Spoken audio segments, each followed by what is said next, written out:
Disampaikan di dalam Al-Quran, wa nunazzilu minal Qur'ani ma huwa shifaa'un wa rahmatul lil mu'minin. Wa nunazzilu minal Qur'ani ma huwa shifaa'un wa rahmatul lil mu'minin. Jadi Al-Quran itu sebagai syifa, bukan sebagai obat, tapi sebagai penyembuh. Orang kalau sakit dikasih obat belum tentu sembuh. Tapi kalau sudah kaitannya dengan judulnya penyembuh, ketika mau penyakitnya apapun pasti insya Allah sembuh. Makanya ada beberapa orang-orang yang mengalami penyakit-penyakit bisa disembuhkan dengan Al-Quran. Terutama ada orang yang terkena penyakit kanker, itu ketika diperdengarkan Al-Quran itu sel-sel kankernya mulai mengecil. Dan itu beberapa kali dibuktikan. Saya juga pernah mengalami membacakan Quran kepada orang yang terkena penyakit kanker sampai 2 hari 2 malam. Kemudian sel kankernya mengecil, yang tadinya nggak bisa jalan bisa jalan.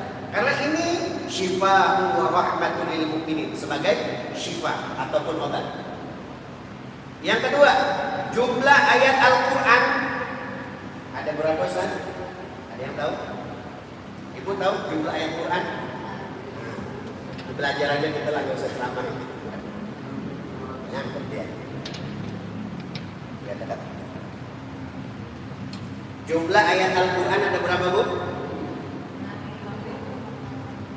Nah, kalau kita dengar ustaz-ustaz biasa nyampaikan jumlah ayat Quran ada 6.666 ayat. Ibu pernah ngitung? Pertanyaan ibu pernah ngitung nggak? Hah? Loh. Yang benar jumlahnya berapa? Nanti silakan itu. Datanya ada di saya. Dari setiap dari Al-Fatihah 7 ayat, kemudian Al-Baqarah terus itu ada ayat. Dan saya hitung sendiri. Jumlah sebenarnya ayat Al-Quran 6.200 berapa? Ada yang tahu? 36 ayat. Nah, ini aku udah hafal tuh. 6.236 ayat. Ini di luar basmalah. Kalau ditambah basmalah berapa? Kalau di luar daripada surat At-Taubah nggak pakai basmalah ya kan? Berarti 113, tinggal ditambahkan saja 2.348. Nah, ketika ayat Al-Quran diturunkan, ada satu ayat, Inna anzalnahu fi lailatul qadr. Kami menurunkan Al-Quran pada malam Lailatul Qadar. Ini surat apa, Bu? Surat apa ini anzalna? Surat Al-Qadar. Jumlah ayatnya berapa? Nah, apa tapi kita tahu. Nah, kita teruskan. Al-Qadar ini menjelaskan tentang turunnya ayat Al-Quran, termasuk malam Lailatul Qadar itu sendiri. Dan ternyata kehebatan Quran, jumlah surat di dalam Al-Quran ada berapa? 114 surat. Ternyata di dalam surat Al-Qadar ini memiliki 30 kalimat dan 114 huruf. Matematika. 30 jumlah apa, Bu? Juz.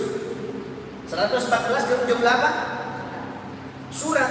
Karena ini memang Al-Quran itu didesain langsung dari Allah Subhanahu wa ta'ala. Dan di Al-Quran itu ayat perintah, larangan itu cuma beberapa. Aqimus shalah wa atuz zakah warka'u ma'ar raki'in. Itu masih bisa dihitung sama ayat. Perintah salat, perintah zakat, perintah haji, cuma beberapa ayat. Tapi yang banyak di dalam Al-Quran itu di dalam surat Al-Fatihah itu dirangkum. Pertama isi Al-Quran itu dirangkum di dalam surat Al-Fatihah. Bunyi Al-Fatihah gimana? Alhamdulillahi Rabbil Alamin. Ini menandakan tentang kekuasaan Allah terhadap alam. Dan di situ diterangkan di Al-Quran. Ar-Rahmanir Rahim. Sifat-sifat Allah dan ketauhidan ada di surat Al-Fatihah dan ada di Al-Quran.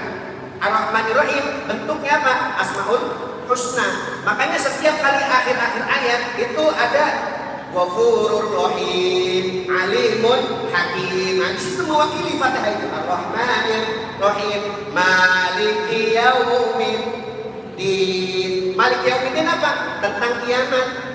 Ada nggak di Quran surat yang lain tentang kiamat? Ada. Idza zulzilatil ardu zilzalaha, Al-Qari'ah, banyak tentang apa? Iqtarabatis sa'ah wa syaqqal qamar, itu banyak ayat-ayat tentang kiamat. Kemudian habis Malik Yaumiddin apa, Bu? Iyyaka na'budu wa iyyaka nasta'in. Na'budu artinya ibadah. Berarti ada ayat-ayat tentang ibadah. Itu Al-Fatihah itu sudah mewakili isi daripada Quran. Na'budu artinya ibadah. Ada ayat sholat, ada ayat puasa, ada ayat zakat. Kemudian ihdinas siratal mustaqim. Berilah kami petunjuk ke jalan yang lurus. Ini bentuknya doa. Di dalam isi Al-Quran itu berjumlah juga ada doa. Kemudian siratal ladzina an'amta 'alaihim, orang yang dikasih petunjuk siapa? Minan nabiyyin wasiddiqin wasyuhada'i wassalihin. Mereka adalah para nabi dan rasul. Di dalam Al-Quran ada kisah-kisah para nabi dan rasul. Nabi Musa di Al-Baqarah ada, kemudian Nabi Ibrahim ada dalam surat Ibrahim, ada Maryam, orang-orang yang soleh. Ghairil maghdubi 'alaihim waladhdallin, dan orang-orang yang dimurkai Allah seperti Nasara dan para Yahud, orang-orang yang zalim dari zaman dahulu. Dan itu juga ada di Al-Quran. Maka kalau kita pengen mendalami isi Al-Quran, nanti tinggal baca surat Al-Fatihah. Dan Al-Fatihah dirangkum di dalam satu kalimat, Bismillahirrahmanirrahim. Jadi begitu ya. Nanti sebelum sambil nunggu yang lain, ini intermezzo aja dulu. Nanti kalau udah ini materi hipnonya di pas udah pada buku. Boleh, Bu?